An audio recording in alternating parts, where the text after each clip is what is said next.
All right, on the heels of a world record in the women's 100 fly, set for our first final of the night. It is the men's 400 freestyle, and the lone American in the final 8 is Peter van der Kay, a familiar name and a two-time gold medalist in the 800 free relay for the United States.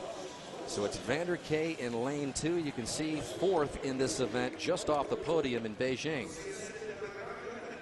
Yeah, his teammate Larson Jensen won the bronze medal in that Olympic Games last summer, but a mainstay for the Americans, so popular. Great Michigan teams that he was part of, and he's got a shot at a medal here.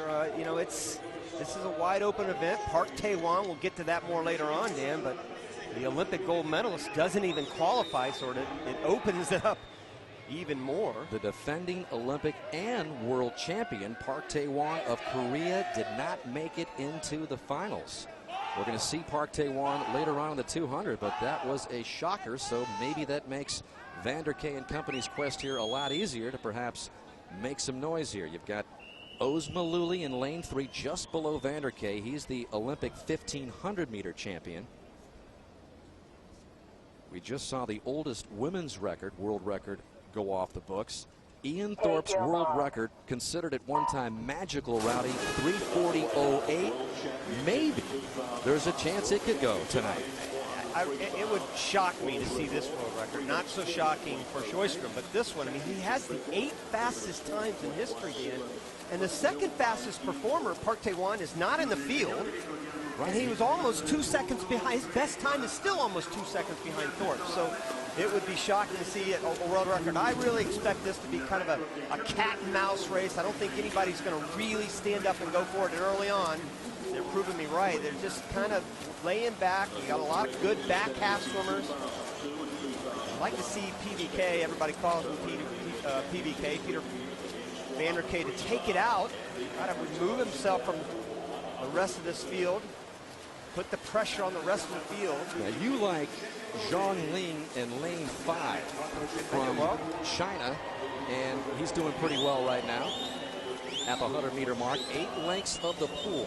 Well, we talked about it before the broadcast, Dan, and I said Zhang Ling just looked so good this morning in the prelims. He just blasted out that first 200. He was 1:48.9 in the first 200, which is really fast for a prelim swim. And he's been known to come back on the field. So if he lays with these guys, I'm not sure anybody in this field can hang with Zhang Ling the last 100, except for perhaps Maluli, right up there in lane number 3. Ryan Cochran of Canada had the lead there at the 150 mark.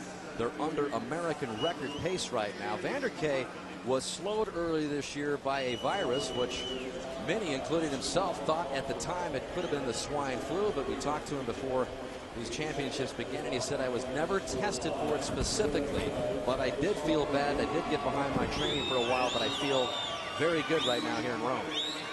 Boy, you're right, though. Look at all 4 of them are right there, kind of just hanging right with each other. Van der Kay needs to get himself into position right now. He can't wait any longer with these guys. They're just too strong. The last 100. Van der Kay right there in the box. He's in lane number 2. That's 2 from the top. And then those guys are bunched up. Maluli, Biederman, the top qualifier, and Ling from China. All right, so as they make the turn, Maluli looking pretty good. Up there in lane 3, 3rd from the top. You've got to like Maluli right now, the 1,500-meter champ. You know he's got the speed the last 100. Looking very solid right now. Nice flat back, good body posture. Just real solid right now, well off the world record pace. Final 100 meters here. Biederman also of Germany, just below Maluli in lane 4, looking strong. And again, Van der Kay up there in lane 2, just kind of drifting off the shoulder of Maluli up there just above him. It's just like he's just kind of hanging in there. He's hanging in there. He's so close to being right there in the mix, yet he's facing 3 guys that just aren't going to give him a lot of room to breathe this last bit. All right, so as they turn for home, Maluli is the swimmer to beat. Biederman's looking good now. All of a sudden, he's put his kick into it. And Van der Kay has faded a little bit. Biederman in lane 4 putting big-time pressure on.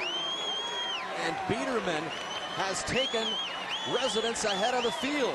And he's close to that world record. And he's getting pace. closer to the world record, 3:40.08, and he just got it by 1/100th.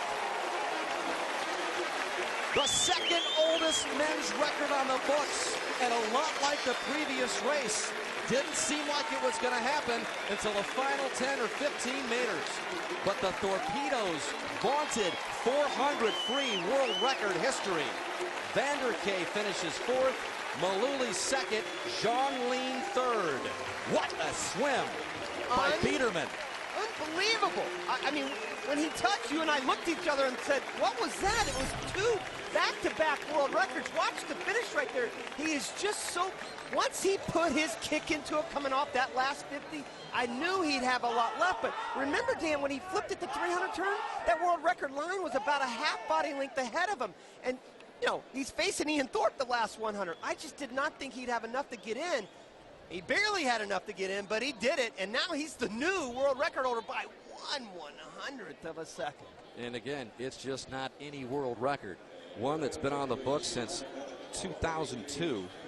The great Ian Thorpe's 3:40.08 eclipsed by 1/100th of a second by Paul Biederman. Maluli second, Zhongling third. Two world records so far in these 2009 World Swimming Championships. We'll be right back to Rome in a moment.